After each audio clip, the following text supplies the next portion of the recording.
Hey y'all, what's up? So in today's video, I'm just going to respond to the overwhelming amount of questions that I got on my makeshift print holder.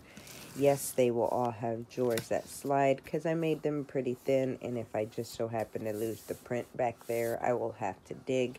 So I took a box and I set it in. I'm going to make it one thin size for each, not double boxed, but that way if the print goes in, I can pull and it'll be there and I don't have to worry.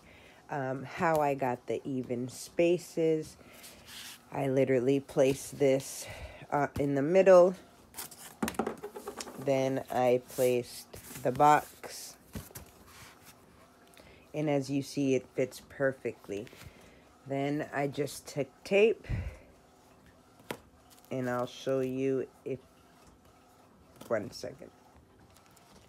You'll want to place a piece of tape where it's half on the edge that is going to be touching. And you'll want to fold back. You'll put it on both sides.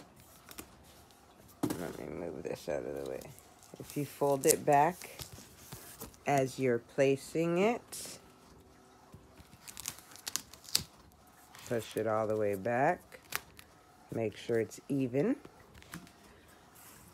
Then you take this and you go like this.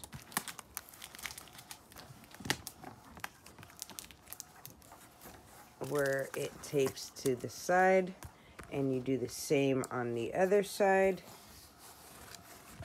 Let me make sure I can reach my little panel. Let me get the other side.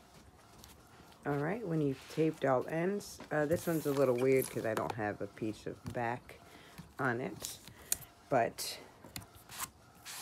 you pull that out, stack it on top, and ready for the next one. How I did the sides, I used 2 boxes, and then I opened one for the back and spread it across, and one on the bottom the same way.